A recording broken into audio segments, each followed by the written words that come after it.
en medida de que una mujer, una joven, un adolescente pueda tomar decisiones sobre su propio cuerpo en términos de decir, quiero no tener hijos, quiero esperarme, quiero planearlos, eso te va a dar como el poder detonador para que puedas realizar y hacer cualquier otro proyecto de vida. Sí, pero bueno, el Fondo de Población de las Naciones Unidas es la Agencia de Salud Sexual y Reproductiva, donde tenemos una misión maravillosa, yo digo, donde justamente buscamos que cada parto sea seguro, que cada joven, juventud desarrolle su pleno potencial y que ninguna mujer muera por ninguna causa prevenible, donde podamos tener acceso a información, donde podamos tener una vida libre de violencia. La educación integral en sexualidad previene y también garantiza que las personas desde la adolescencia, la infancia, tengan vidas protegidas, dignas, informadas, porque, a ver, la sexualidad es algo humano, ¿no? Pero qué mejor que dotarles de herramientas para que puedan evitar o identificar si están en una situación de riesgo, de abuso, en casa, en escuela, en la calle. Y claro, aquí tú ya lo bajas también a un nivel muy importante. La educación integral en sexualidad debe estar disponible tanto en la escuela, pero ¿qué pasa con esas otras infancias, adolescencias que no están yendo a la escuela?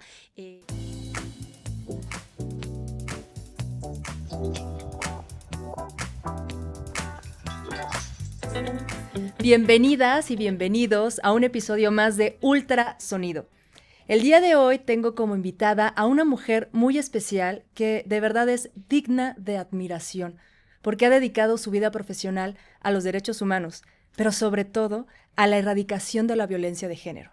Ella es Docia Calderón, la representante auxiliar del Fondo de Población de las Naciones Unidas, UNFPA, en México.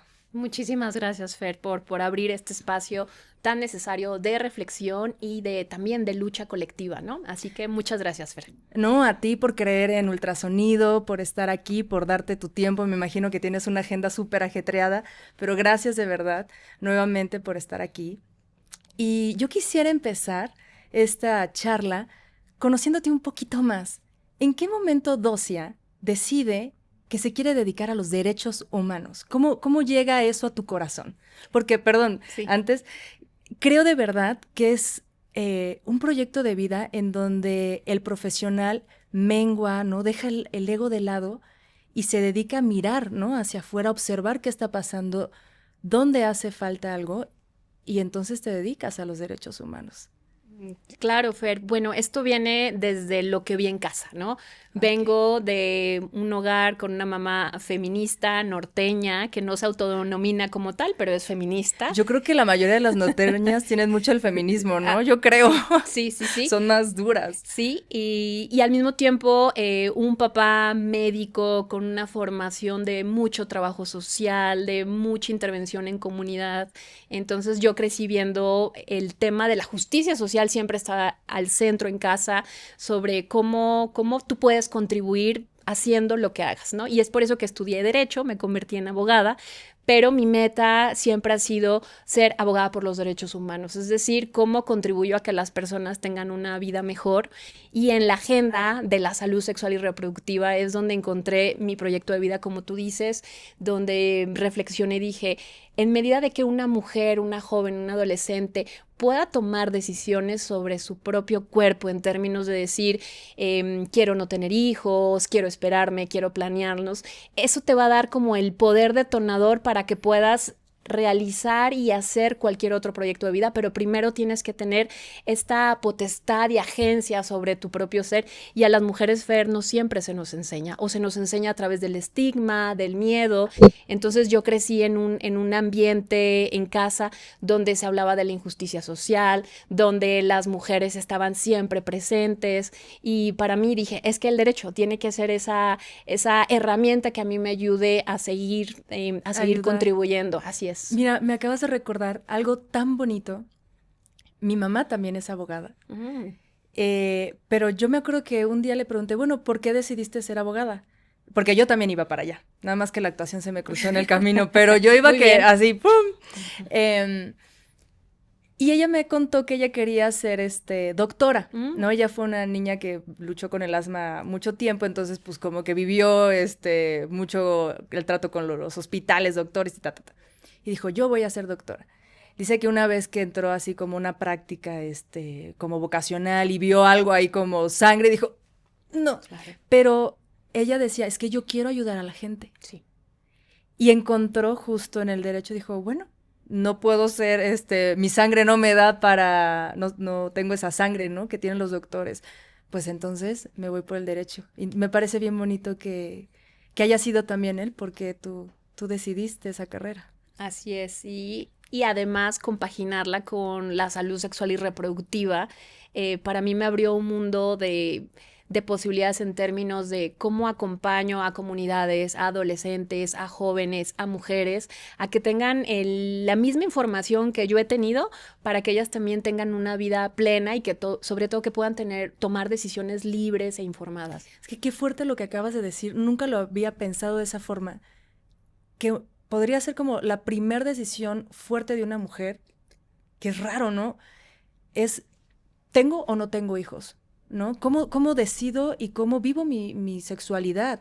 ¿Cómo vivo? Porque, claro, si decides o no tener hijos, de ahí se hace un parteaguas de voy a estudiar, no voy a estudiar, a qué edad, qué carrera, cómo la voy a vivir, la pareja, ¿no? Va a ser, lo voy a tener sola en pareja, cómo voy a hacer el malabar de familia, profesión, es muy fuerte, es como nuestra primera decisión grande como adultas, ¿no?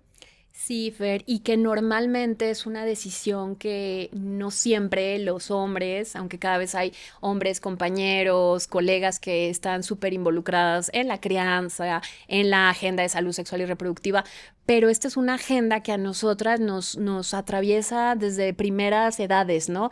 Es decir, desde que tienes tu primera menstruación, esa plática que tienes o no con O tu no, mamá. claro. Y además súper chiquitas, ¿no? 10 Exacto. años, 9 Bueno, años. De hecho, se está como... recorriendo, Ajá, ¿no? Entonces, qué importante es tener esta información de manera como adecuada, claro. ¿no? O sea, por eso creemos en el Fondo de Población de Naciones Unidas que en medida que se pueda tener acceso a educación integral en sexualidad conforme a las edades, ¿no? Es decir, Ujú. hay contenidos, metodologías específicas para empezar a hablarle a los niños, niñas, adolescentes sobre estos temas. Pero a ver, ojo, eso no implica que nosotras estamos fomentando, sino estamos dando información para Claro. prevenir cualquier forma de violencia, para prevenir si alguna niñez, alguna infancia, adolescencia está en alguna situación de peligro. O sea, es muy importante y que si no encuentran esta información en casa, la puedan encontrar en la familia, bueno, si no es la familia, que la puedan encontrar en la escuela, en los servicios de salud y que puedan tomar decisiones libres e informadas y que estén acompañados. ¿Cuántas veces hay casos de violencia sexual, casos gravísimos y que estas niñas, estas adolescentes no tienen ninguna posibilidad de acompañamiento, Claro. ¿no? Claro. Dinos entonces, ¿qué es UNFPA?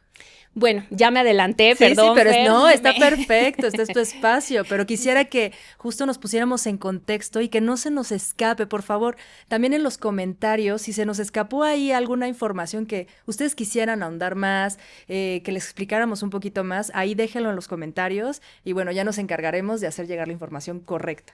Sí, bueno, el Fondo de Población de las Naciones Unidas es la Agencia de Salud Sexual y Reproductiva, donde tenemos una misión maravillosa, yo digo, donde justamente buscamos que cada parto sea seguro, que cada joven, juventud desarrolle su pleno potencial y que ninguna mujer muera por ninguna causa prevenible, donde podamos tener acceso a información, donde podamos tener una vida libre de violencia.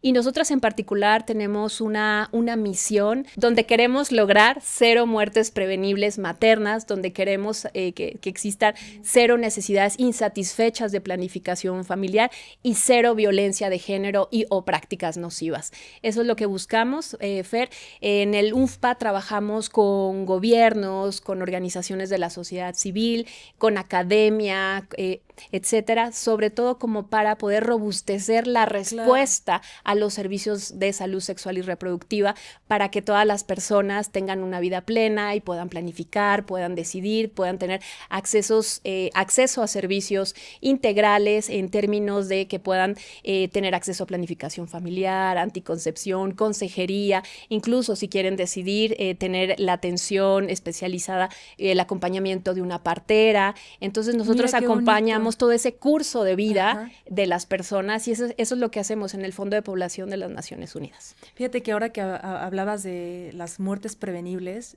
pues pienso en la violencia obstétrica, ¿no? Y que sí, me parece que es un problema real, que me ha parecido grave que el Colegio de Ginecólogos no acepte el término violencia obstétrica, porque para UNFPA es importante también ese tema, ¿no? Que es justo las muertes prevenibles, sí, que nos llena como de miedo. Y para mí ultrasonido justo es un espacio donde a mí me gustaría quitar miedos a partir de la información de cuando una mujer está embarazada o quisiera, ¿no?, ir por ese camino, que no le tenga miedo, por ejemplo, a un parto, ¿no? Más bien a vivir un parto, que qué bonito que me estás diciendo que también trabajan con la partería. Sí, bueno, la violencia obstétrica es aquel acto o actitud que atenta contra la vida, la dignidad de una mujer, de una persona gestante, que está en este proceso de crear vida, ¿no? De dar luz a vida, y donde está justamente buscando esos servicios especializados de salud reproductiva, en donde quiere tener acceso a la información, quiere poder tomar decisiones, quiere saber a qué procedimientos puede esa persona tener acceso, pero cuando eso no es respetado, cuando estás, por ejemplo, en el proceso de dar a luz y te hacen alguna maniobra, algún procedimiento que no autorizaste, avisaron, ¿no? Que no diste Claro. consentimiento, o bien, sabemos que en situaciones de emergencia se toman algunas decisiones, pero sí tienen incluso que explicarte esos contextos, en qué escenarios puede darse, en qué escenarios pueden hacer o determinado procedimiento, si tu vida está en riesgo, la vida del bebé, pero si no se te informa, no se te escucha, no se te resuelven dudas, eso puede ser violencia obstétrica. Y esta violencia incluso puede costar la vida de las mujeres, donde pueden quedar también mutiladas, incluso donde pueden perder la vida los bebés y tener una experiencia muy traumática, y tú como mamá, o sea, puede ser el momento más lindo y especial de tu vida, pero también para muchas mujeres puede ser el momento en donde en mayor situación de vulnerabilidad están, y es lo que el Fondo de Población trabajamos, acompañar esos esfuerzos nacionales de gobiernos para que ninguna mujer sea, pueda ser susceptible a perder la vida por una causa prevenible, que es cuando está en el proceso de embarazo, o bien cuando necesita también tomar alguna decisión, cuando necesita algún tratamiento. Entonces acompañamos esos esfuerzos para que el gobierno fortalezca esa respuesta. Oye, ¿cómo podemos entender la salud materna? Sí, pues la salud materna es un grado, es una situación de bienestar integral, ¿no? Desde luego el aspecto físico, pero también está el aspecto psíquico, emocional, de una mujer que se encuentra en un proceso de crear vida, de dar vida, ¿no? De dar a luz, y donde justamente necesita toda esa información, esos servicios de salud, ese acompañamiento para que su experiencia sea placentera, ¿no? Entonces, que pueda llevar a cabo sus controles prenatales, que pueda identificar si hay alguna situación de riesgo para ella o para el bebé.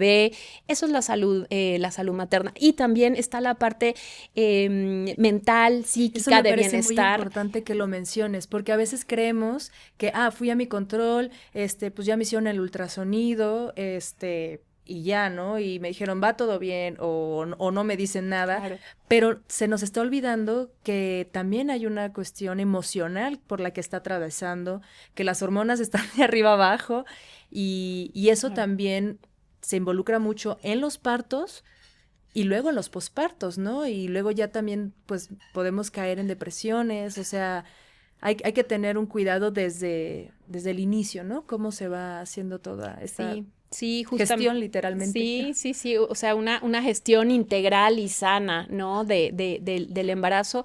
y donde justamente la mujer pueda ser acompañada en términos de poder tener sí información, donde esas preocupaciones sean escuchadas. Por ejemplo, me parece que el COVID nos mostró, uno, que la vida seguía ocurriendo, que las mujeres seguíamos teniendo hijos, hijas, Claro. hijes, pero también lo estábamos haciendo frente a circunstancias muy peculiares, de mucho encierro, de mucho cuidado, de mucha soledad. Y entonces tener esas reflexiones de qué implicó para las mujeres, las personas gestantes, dar a luz en un contexto de pandemia, pues es importante. Como tú lo dijiste, ¿cuántas mujeres no están enfrentando, bueno, la maternidad, uno, en soledad, sin una red de cuidados, pero también qué pasa, o sea, qué cambiaría si cuando vas a esa consulta, tu médica, tu médico, tu prestador de servicios de salud identifica, te ve triste, te puede acompañar, te puede identificar esos red flags qué pasa si no estás comiendo bien, si no estás durmiendo bien, si no hay Sí, que nadie no que lo te ayude. tomen a cuestión de, ay, estás embarazada, es normal, ¿no? Que también, pues luego la familia, eh, pues sí, te dicen cosas como de, ay, pues todas pasamos por eso, ¿no? Y minimizamos lo que le puede pasar a una mujer y entonces como nos dicen, pero si todas pasamos por eso, ¿no? De eso no te vas a morir, ¿no? No estás enferma, no, pero me siento mal o... Pues luego las parejas tampoco se involucran mucho, pues a nosotras luego nos dejan como, bueno, pues ya mejor no digo nada, ¿no? Y entonces, claro, lo que hablábamos también hace ratito, ese lugar de autoridad que tienen los médicos y entonces creemos que no les podemos cuestionar y creo que ese es un gran error, que sí podemos cuestionarles, que sí les podemos preguntar hasta lo más, no, tengo esta duda, pero esto, pero aquello, ¿no? Y decir realmente cómo nos sentimos, porque como dices también a nivel nutricional, pues es muy importante, ¿no? No es comer por dos, es comer sanamente para que tú no te dejes mientras le estás dando vida a un ser. Sí, sí, totalmente. Y además me parece que es importante poder identificar como prestador de servicios de salud o médico, médica, esa otra esfera de la vida de las mujeres, donde sí están muy ocupadas en la crianza, en los cuidados, pero también ese ser necesita todo este acompañamiento, poder identificar si está sufriendo ansiedad, depresión postparto, y que en esencia no es algo que les correspondería solamente a ellas. Desde luego están pasando por un proceso biológico en sus cuerpos, pero ¿qué tal si pensamos en un ambiente, en servicios de salud, en una comunidad, en una familia que esté acompañando a la crianza, incluso, y algo que nos encanta de la partería, y aquí me estoy Sí, adelantando, sí. Fer, No, me encanta, me encanta. Tú déjate ir. justamente creemos que la partería es una figura que contribuye a que la violencia obstétrica no ocurra. ¿Y quién es una partera o qué es la partería? Bueno, es aquella persona, por lo general mujeres, que acompañan a las mujeres durante su proceso de embarazo, desde el acceso a la información, el acompañamiento a sus controles, que la escuchen a esa mujer que está pasando por el embarazo. ¿Y una partera Ujú. trabaja también en conjunto con un ginecobstetra o no? Sí, Mm. no siempre ha sido así y esa es Ajá. una muy buena pregunta, Fer. No siempre ha sido así, pero también tenemos que recordar que los orígenes de la partería han estado antes que los servicios Ujú, institucionalizados de salud, por decirlo de alguna manera, ¿no? ujú. Las parteras en muchos países son la fuente primaria de atención a las Claro. mujeres, muchas veces son las más cercanas a la comunidad, pero afortunadamente México es uno de los países donde tiene el reconocimiento y la incorporación de las parteras tradicionales y profesionales a los sistemas de salud. ¿Qué significa esto, Fer? Que una mujer puede llegar acompañada de su partera en el proceso de alumbramiento o en cualquier proceso durante su embarazo. Entonces es algo que debe Claro. reconocerse y aplaudirse y además acompaña de una manera muy integral a la mujer. Entonces, y justamente para evitar que se sienta sola, que esas intuiciones que ella tiene sobre miedos, cansancio, pues puedan ser escuchados y canalizados y resueltos y tranquilamente puedan tener este diálogo de, como tú dices, tu ginecóloga, tu ginecólogo y la Y también, partera claro. y que sean tu equipo.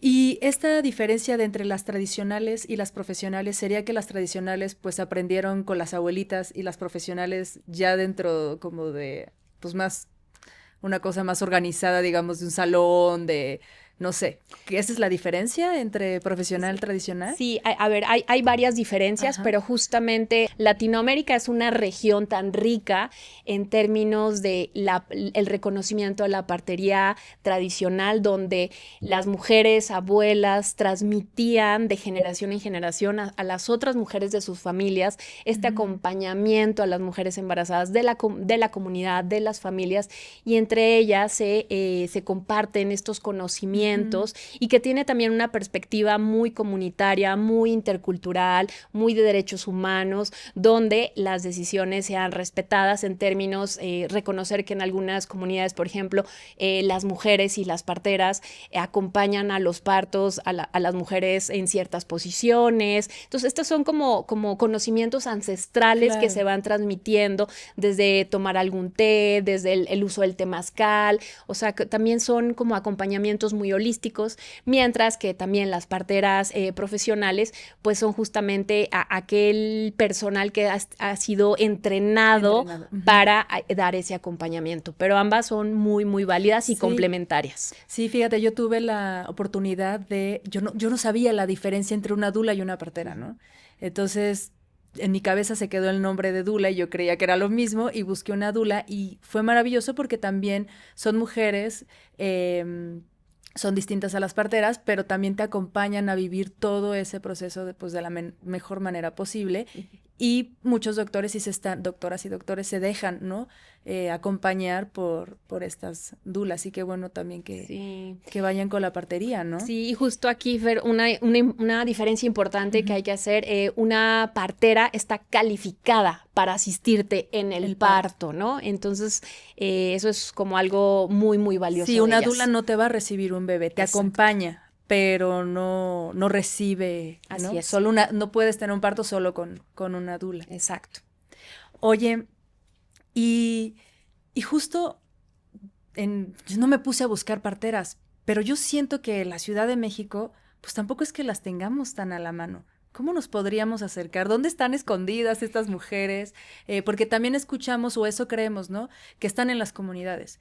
Y no, también aquí en la ciudad seguramente están, ¿no? Dando servicios. Y también he escuchado que en las comunidades donde creemos que van a tener a sus hijos con las parteras, pues no, sí se hacen luego largos trayectos para llegar a los hospitales y pues terminan en unas violencias obstétricas. Claro. Bueno, en México hay asociaciones profesionales, asociaciones de parteras, donde justamente ofrecen este acompañamiento a las mujeres. Entonces, en Ciudad de México, o si están en cualquier otro punto de la República, pueden tener acceso a ellas. Hay directorios donde incluso la mayoría de ellas están hasta, certificadas, cuentan con este reconocimiento, tanto en términos comunitarios como en términos más del sistema de salud pública, Ujú. pero existen asociaciones tanto nacionales e internacionales, y además, déjame decirte, Fer, que tenemos parteras mexicanas que son parte de asociaciones internacionales de patronas, de parteras, Ujú. donde incluso comparten sus experiencias con otras mujeres en otras latitudes del mundo. Entonces, México ha sido un referente importante en la partería, y aquí voy a hacer un comercial, Fer, justamente el Fondo de Población de Naciones Unidas ha apoyado mucho en la formación Qué de la bonito. partería para que las mujeres que quieran dedicarse y acompañar a las mujeres puedan tener acceso a la información, a la currícula, a las prácticas, y es Claro. algo en lo que nos hemos enfocado en acompañar la formación de la partería en México. Fíjate que me estás haciendo como recordar pláticas ahí que tuve en la familia. Mi bisabuela era la partera del Ujú. pueblo. O sea, a mí me cuentan que llegaban buscando a Conchita, la niña ya va a parir, la niña ya va a nacer Sí. bebé, ¿no? Y les ayudaba. Curiosamente no he preguntado más de ello, pero una vez le pregunté a mi abuelo, dije, oye, tu primer hijo, ¿no? O sea, ¿ustedes lo tuvieron aquí con Conchita? No, no, no, no. Nosotros ya, ya nos fuimos a un hospital. Y la verdad es que el parto de mi abuela, cuando me lo contó, mi abuela era una mujer pequeña, chiquita, flaquita. Y lo que ella me contó es que el doctor la vio y dijo, no, esta niña no va a aguantar el parto, y la durmió. Y cuando despertó ya le habían sacado al niño con forceps. Y que mi tío tenía aquí marcado, ¿no? O sea, eso es violento. Eso es violencia obstétrica. Y prefirieron, desconfiaron, ¿no? Del saber de la partera por ir a lo que ya era, pues mejor para ellos, ¿no? Entonces, qué bueno esto que estás diciendo, que son mujeres preparadas, mujeres que saben, que además están certificadas, para que nos quitemos ese miedo, ¿no? No, lo voy a decir así, ¿no? Mucha gente cree que es cosa de hippies. No, no es cosa de hippies, es cosa de que nos informemos como mujeres, que tomemos decisión y que sobre todo informadas podamos decir, bueno, yo me siento cómoda con un ginecobstetra, pero también me siento cómoda con una partera porque lo puede hacer, ¿no? Claro. Quitarnos esos miedos. Sí, totalmente, Fer. Las parteras tienen las competencias para acompañar y asistir a una mujer durante el parto, durante el posparto y durante todo su curso de vida, es decir, si quieren seguir planificando, si quieren seguir amamantando, etcétera. O sea, se vuelven parte del ciclo vital de las mujeres y tienen las competencias para ellos, te digo, tanto reconocidas como por el sistema institucional, digamos, como por las propias comunidades, como es el caso de tu bisabuela, donde ella, su preparación era a través de la práctica y del reconocimiento, y que también son conocimientos milenarios que entre las mujeres siempre se han compartido, y te digo, creo que en México deberíamos sentirnos muy orgullosas porque hay ese reconocimiento y hay una incorporación de la partería. Qué bonito. Oye, y hablando justo, ¿no? De esto de la toma de decisiones sobre nuestros cuerpos, sé que ustedes desde UNPA tienen un informe sobre la toma de decisiones de las mujeres sobre su cuerpo.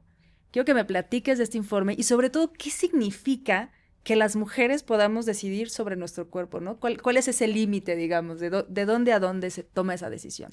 ¿O cuáles son las decisiones, sí, ¿no? Sí, gracias, Fer. Este informe se llama La verdadera crisis de la fecundidad. Ok. Y me gustaría empezar diciendo que a través de esta evidencia, que es un informe que realizamos en varios países del mundo, y México fue un país de estudio, en donde lo que tratamos de reforzar es que no deberíamos ni tener un debate con relación a la fecundidad, y me voy a detener un poco para desglosarlo. Por favor. Gracias, Fer.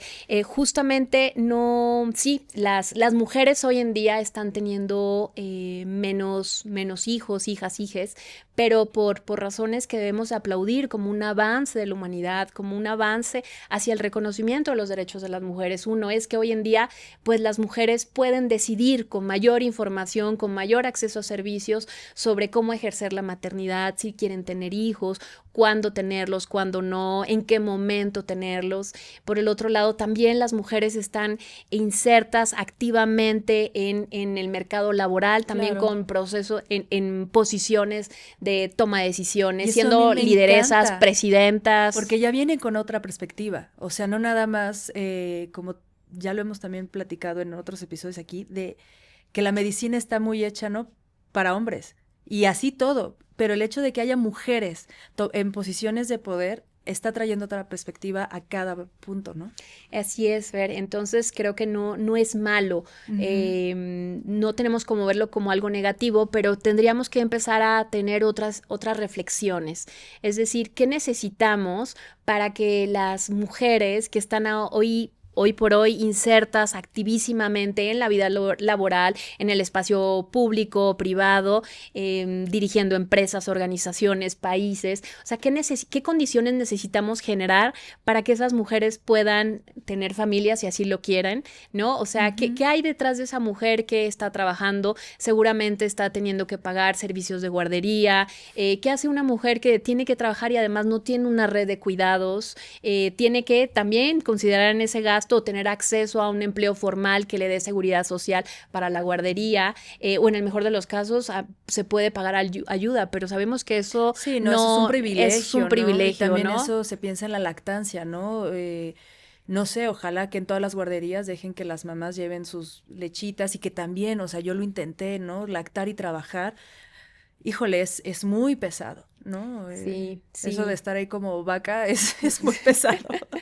Sí, y que ya en sí es un trabajo, ¿no? O Exacto, sea, sí. entonces, pero bueno, ahora no es que se quiera tener menos hijos, hijas. Lo que y se intentamos comprobar con este informe es, tomemos en cuenta cuáles son las realidades de las familias, de las juventudes. Incluso en este informe, Fer, se les preguntó a las juventudes si querían o no tener hijos. Y la respuesta fue, sí, sí queremos, pero no queremos tenerlas en estas condiciones Claro. actuales, en condiciones, uno, donde hay mucha incertidumbre laboral, donde Ujú. yo no sé si voy a tener empleo, yo no sé si voy a poder acceder a una vivienda digna, yo no sé si en un contexto de violencia, de inseguridad, incluso nos hablaban en contextos de conflicto armado, de guerra, Sí, o sea, es que hay hace que no pensar en mucho, eso. o sea, mi esposo y yo sí nos sentamos y tuvimos una plática de, oye, está a punto de explotar, al parecer, una tercera guerra mundial. Y yo dije, ok, tenemos 2 niños, o sea, Claro. estamos en el lugar correcto y es plantearte, ojo, también hablando desde nuestro privilegio de decir qué decisiones tomamos, pero habrá muchas personas que no puedan tomar decisiones y sí, da mucha incertidumbre, hay un miedo, sí, constante. Bueno, yo siento que te vuelves mamá, papá y el miedo, la culpa se meten en una gran mochila que empiezas a cargar. Sí, sí, sin duda. Y también creo que es importante que no juzguemos a estas generaciones que están enfrentando toda esta serie de retos y yo creo que la conversación tiene que responder a cómo garantizamos que las personas tomen decisiones sobre cómo quieren tener, el tipo de familia que quieren tener, cómo la quieren tener, si necesitamos políticas públicas muchísimo más integrales que contemplen lo que implica, tú lo dijiste muy bien, los cuidados, la crianza. No es fortuito que México hoy esté hablando y se estén dando avances importantes en la construcción del Sistema Nacional Progresivo de Cuidados, donde se están contemplando este tipo de cosas. Es la primera vez que escucho de eso. A ver, Así es. platícame de Sí, bueno, sistema progresivo de cuidados. sí, así es, y así lo ha dicho la secretaria de las mujeres, Ajá. la licenciada Citlali Hernández, que está empujando este gran esfuerzo nacional en todo el país para que justamente mujeres, infancias, adultos mayores tengan Ujú. esta posibilidad de acceder a servicios de cuidados, ¿no? Entonces, es lo que tendríamos que pensar y pensarlo como en distintos momentos de la vida, Fer. Está sin duda la parte de cuidados para las infancias, pero también México pronto va a dejar de ser un país joven.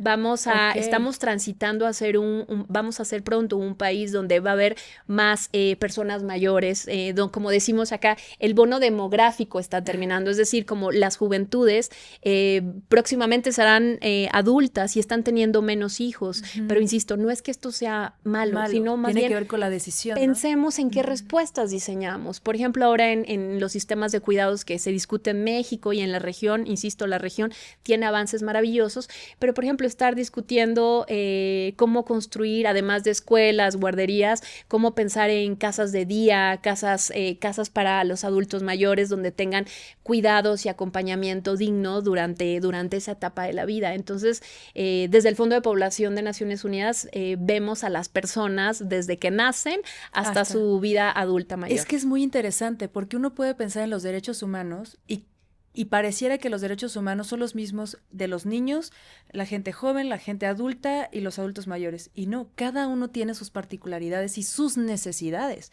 ¿no? Es como querernos meter a todos en el mismo saco y la verdad que no es posible. Y esto de los cuidados que mencionas es muy interesante porque creo que pues también, ¿no? Justo si hablas del privilegio, tal vez te pueda ser fácil encontrar un buen lugar para que tu adulto mayor esté en un lugar bien comido, bien cuidado. Y también ahí creo que hay un tabú, ¿no? Que muchos adultos yo creo que les dicen, oye, pues le plantean la idea, ¿no? De Sí, una casa y es como de, no, ya me van no a, me quieren. no me quiere. Sí, eso también es como un tema muy particular del adulto mayor, ¿no? De en qué momento, porque a ver, yo tengo amigos de 70 y tantos años súper creativos que todavía están haciendo muchas cosas Y es curioso, ¿no? ¿En qué momento uno personalmente dice, no, yo hoy aquí ya me decido adulto mayor, yo ya no quiero, ¿no? Seguir creativando, seguir creciendo, aprendiendo. Pero yo creo que justo los adultos mayores, pues, tienen que seguir teniendo oportunidades para aprender, para crecer, para seguir teniendo redes de apoyo. La tribu que las mamás tanto pedimos, creo que no solamente es para las mamás, ¿no? Así También es. siento que ya en la tercera edad las tribus son súper importantes. Sí, y justo es reconocer que hay diferentes formas y sistemas de cuidado. Tú lo dices muy bien, ¿no? La tribu, la comunidad. Pero imagínate tener esta respuesta, o sea, ¿qué pasa si no tuviste un empleo formal y nunca tuviste acceso a seguridad social, entonces no cotizaste? No, bueno, es que yo creo que ya Entonces, la mayoría de mi generación eso ya lo damos por perdido. Entonces sí, Básicamente es justo, como, "Bueno". justo. Y entonces es ahora pensar que, bueno, ahora somos, el tipo de familias está cambiando, las Ujú, personas tienen uno, dos hijos o parejas, familias que deciden no tener hijos. Entonces también claro. el tipo de respuesta debe tomar en cuenta eso. Y eso es algo que en el Fondo de Población de Naciones Unidas nos encanta hacer. O sea, estudiar a las personas en términos de cuáles van a ser sus Necesidades necesidades para particulares. poder dar Ajá. respuesta, ¿no? Y para eso usamos la demografía, usamos las proyecciones demográficas y acompañamos justamente a las decisiones de los gobiernos para elaborar políticas públicas, programas nacionales, estrategias, etcétera, y a través de la información, a través de la evidencia, donde no es que seamos, no somos un número, no somos una Ujú. estadística, pero resulta que tú como mujer joven tienes ahorita ciertas necesidades, pero en 10 años tus Van a necesidades van a cambiar. ser distintas, ¿no? Entonces, eso es algo en lo que nos encanta hacer desde el Fondo de Población de Naciones Unidas. Y además de esto que estamos hablando de la salud materna y de cómo evitar la violencia obstétrica, algo también que debemos de tomar en cuenta, esta otra parte de la vida de las mujeres, la menopausia.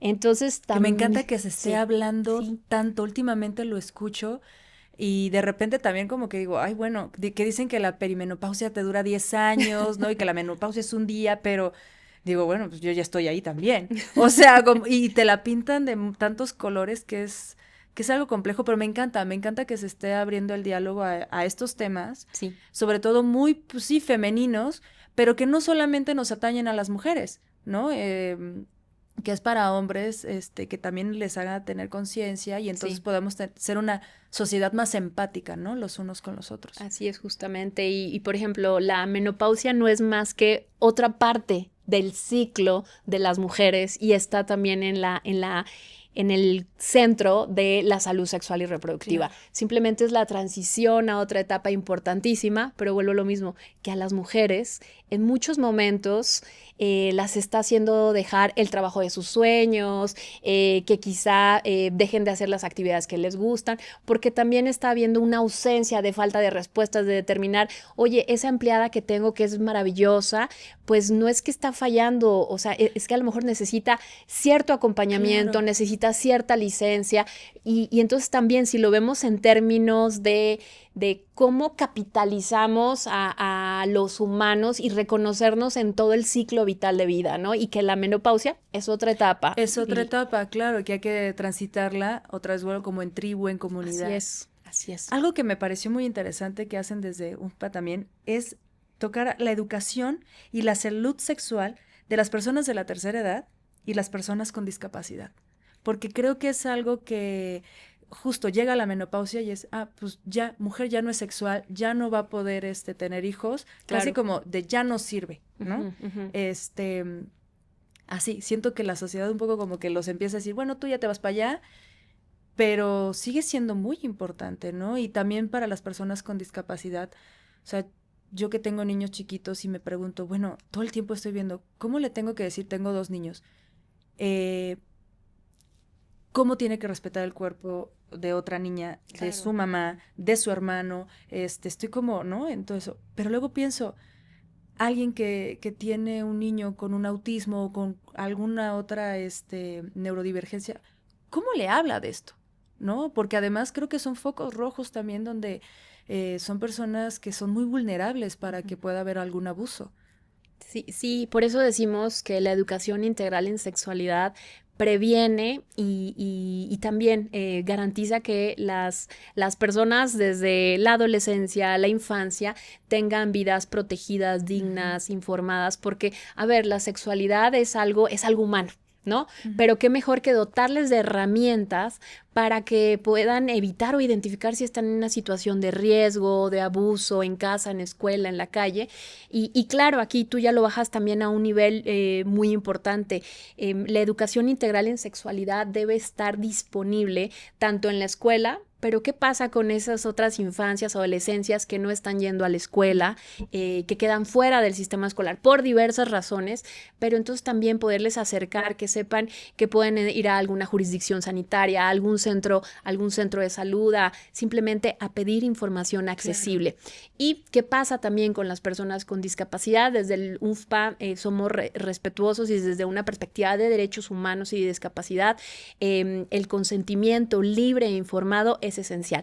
No se vale decir, no se vale tomar decisiones por en nombre de ellas. Por ejemplo, durante muchos años, una práctica que fue reiterada en estos, para mujeres especialmente con discapacidad, la esterilización forzada. Entonces, imagínate lo duro y lo violatorio de derechos humanos, que por considerar que esa persona tiene una discapacidad, le vas a denegar el ejercicio de su vida, de la salud sexual y reproductiva.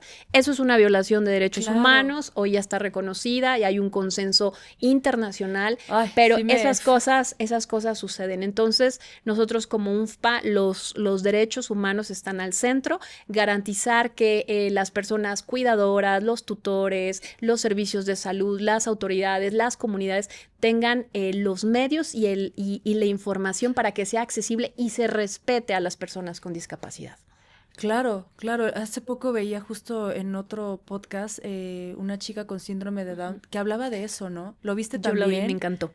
Qué cosa tan maravillosa, sobre todo eso, porque algo que me rompió, ¿no? Fue yo tenía el 95% de no estar aquí, ¿no? De que no me permitieran la vida.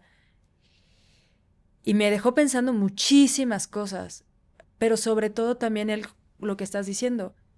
A ella que se le está permitiendo hoy en día decidir sobre su cuerpo. Es una mujer. Sí. Y es una mujer pensante. Sí. Y es una mujer que claro te puede decir sí y no.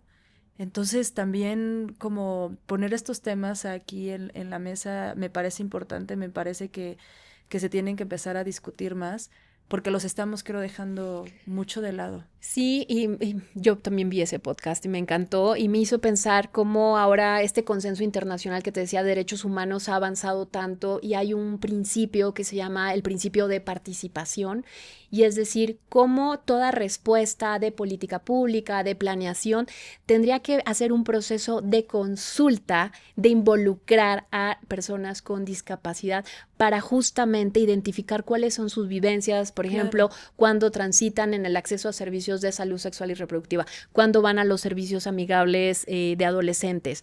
Entonces, ahí existe eso, son estándares internacionales que invitan a los gobiernos y a la sociedad a tener esas buenas prácticas, porque no es algo, no únicamente es algo de buena fe, sino que es una obligación de derechos humanos, porque es importante que esa persona con discapacidad tenga una vida digna, plena, y cuando hablamos de salud sexual y reproductiva no es la excepción, no es algo que ellas no puedan decidir, sí lo pueden decidir, siempre y cuando también se les den ciertas garantías, ciertos mecanismos para que estén en total libertad y también con muchísima protección, ¿no? Claro, es que es eso, ¿no? Lo que decía hace rato, son un foco rojo de, bueno, ahí tenemos que tener mayor cuidado y que ellas tengan la mayor información posible para saber qué está pasando, ¿no? Que no lo tomen, es un juego, es un secreto, no, o sea, justo volvemos a lo mismo, infórmate, ¿no? Infórmate como familiar, como padre, para saber cómo nos tenemos que relacionar los unos a los otros respetando, ¿no? Pues sí, ese cuerpo que está ahí enfrente y se respeta de manera diferente también. Así ¿no? así es, y que todas las personas tenemos el ejercicio de la autonomía corporal, es decir, todos los procesos y decisiones que pasen sobre mi cuerpo, yo tener la agencia de decidir qué hacer, cómo hacerlo y que se me respete, ¿no? Entonces eso es esencial si eres mujer, si eres indígena, si eres afrodescendiente, si eres una persona con discapacidad, debes de ser tomada en cuenta y también identificar qué situaciones te ponen en mayor vulnerabilidad, ¿no? Claro, y en eso también levantar la mano y exigir, ¿no? O sea, si tu centro de salud no te está dando lo que te debería de dar, ir y exigirlo es, oye, no, a mí me tienen que dar esta información porque sé que ya me informé que me la tienes que dar en este lugar. Y eso creo que es muy importante, porque igual un día va a ser uno, pero si empieza a ser cada vez más esas voces, pues entonces estaremos viendo los cambios. Así es, Ver. Oye, pues muchísimas gracias por estar aquí. De verdad, nuevamente es un honor compartir y colaborar con mujeres como tú, Muchas gracias. que son de admirar, que tienen pues muchos años, ¿no? En estas luchas, porque así lo veo, ¿no? Son luchas. Vas un poco como a corriente, afortunadamente, pues en un espacio que te permite, ¿no? Y te han dado voz para luchar por esto que crees. Felicidades. No, gracias a ti, Fer. Porque seguramente ha sido como un trabajo duro de años. Y muchas gracias nuevamente por estar aquí. ¿Quieres cerrar con algo? Sí, claro, muchas gracias, Fer. A ustedes les felicitamos porque Ultrasonido está dando la posibilidad de tener este diálogo, este debate informado sobre procesos vitales de todas las personas, particularmente de mujeres, jóvenes, etcétera, donde es importante que podamos tener un espacio de seguridad, un espacio seguro en términos de poder discutir cuáles son las cosas que nos preocupan, dónde no estamos encontrando respuestas, especialmente cuando hablamos de salud sexual y reproductiva, no son un tema tabú, son derechos humanos.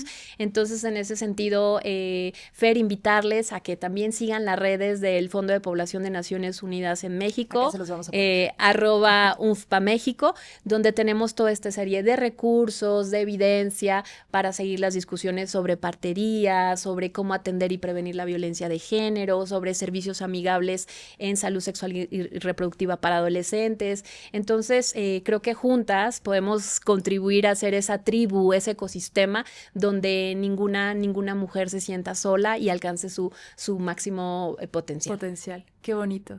Gracias. Pues muchísimas gracias. Los invitamos a que sigan nuestras redes sociales también en @ultrasonido.